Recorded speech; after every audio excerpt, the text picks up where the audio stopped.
కుట్ర కేసు రోజుకో సంచలనాన్ని వెలికి తీస్తోంది. సిరాజ్ను అరెస్ట్ చేసి విచారిస్తున్న దర్యాప్తు సంస్థలకు ముచ్చెమటలు పట్టించే విషయాలు బయటపడుతున్నాయి. సిరాజ్తో పాటు అతని సహచరుడు సమీర్ ప్రస్తుతం పోలీసుల అదుపులోనే ఉన్న వారి చేతిలో దేశం నలుమూలలకు విస్తరించినట్లు కొత్త లింకులు బయటపడుతున్నాయి. పాక్ ఆధీనంలోని ఐఎస్ఐ ఏజెంట్లుగా అనుమానించిన సిరాజ్, సమీర్ జిహాదీలుగా మారినట్లు దర్యాప్తు సంస్థల విచారణలో వెల్లడైంది.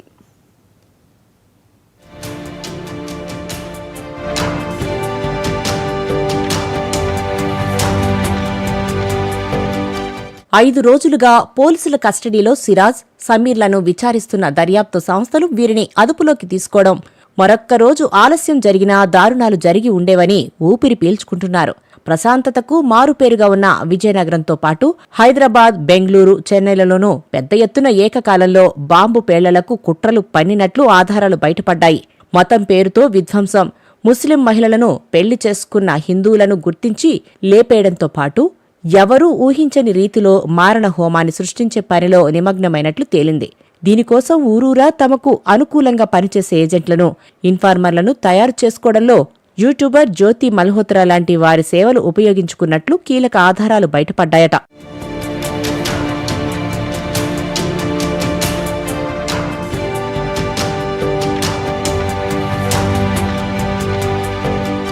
సిరాజ్, సమీర్ల విచారణలో బయటపడిన కుట్రలను ఛేదించడం కోసం ఎన్ఐఏతో పాటు ఇంటెలిజెన్స్, యాంటీ టెర్రరిస్ట్ స్క్వాడ్ ప్రత్యేక బృందాలను రంగంలోకి దించినట్లు సమాచారం. ఎంత సీరియస్గా, ఎంత డీప్గా కుట్రలు పన్నారంటే మాటల్లో చెప్పలేమంటూ విచారణ అధికారులు దాటవేస్తున్నారు.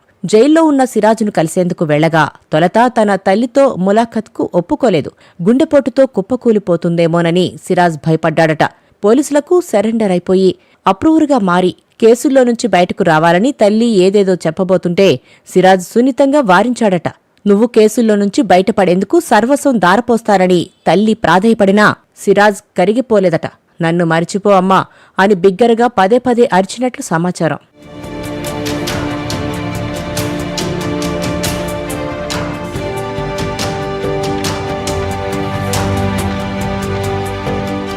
ఇంత భారీ ఎత్తున కుట్రలు అమలు చేయాలంటే ఒకరిద్దరి వల్ల కాదు, అనేక మందితో కలిసి పెద్ద ఎత్తున డబ్బు ఖర్చు చేసి ఆయుధాలు తయారు చేసుకోవాల్సి ఉంటుంది. దీనికోసం అహీం అనే ఉగ్రవాద సంస్థతో ఉగ్ర కార్యకలాపాలను దేశవ్యాప్తంగా విస్తృతం చేస్తున్నట్లు ఆధారాలు దొరికాయి. స్లీపర్ సెల్స్ కూడా ఏర్పాట్లు చేశారని దర్యాప్తు బృందాలు నిర్ధారించాయి. ఒక వ్యక్తిని రిక్రూట్ చేస్తే అతను ఇన్ఫార్మరా, పూర్తిస్థాయి జిహాద్గా మారతారా అనేది నిర్ధారణ చేసుకున్న తర్వాతే విడతల వారీగా విదేశాల నుంచి నిధులు అందజేస్తున్నట్లు గుర్తించారు.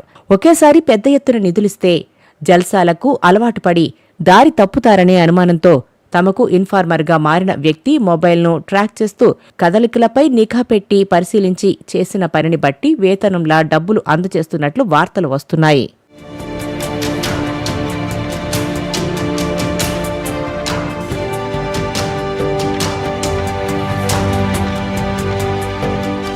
స్లీపర్ సెల్స్, డార్క్ మనీ, హత్యల పథకం, దర్యాప్తు బృందాలు షేక్ చేసే ఆధారాలు బయటపెడుతున్న కొద్దీ తెలుగు రాష్ట్రాల్లో కలకలం రేగుతుంది. ఉగ్రవాదం సాధారణ యువకులను జిహాదులుగా ఎలా మారుస్తుంది? ఇది ఒక వ్యవస్థాపిత కుట్రనా?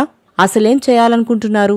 ఇంత పెద్ద కుట్రలను ప్రేరేపిస్తున్న వారెవరు, ఎక్కడెక్కడ దాక్కున్నారో తెలుసుకునేందుకు వీరి ఫోన్ల డేటాను, కాల్స్ వివరాలతో dark web chats, cryptocurrency transactions గురించి లోతుగా విచారణ జరుపుతున్నారు. విజయనగరం పేలుళ్లు కేవలం ఒక్క ట్రయల్ రన్నా? ఇంకా పెద్ద అటాక్లు ప్లాన్ చేశారా? ఈ కేసులో ప్రతి ట్విస్టుతో దిగ్భ్రాంతి కలిగించే నిజాలు బయటపడుతున్నాయి.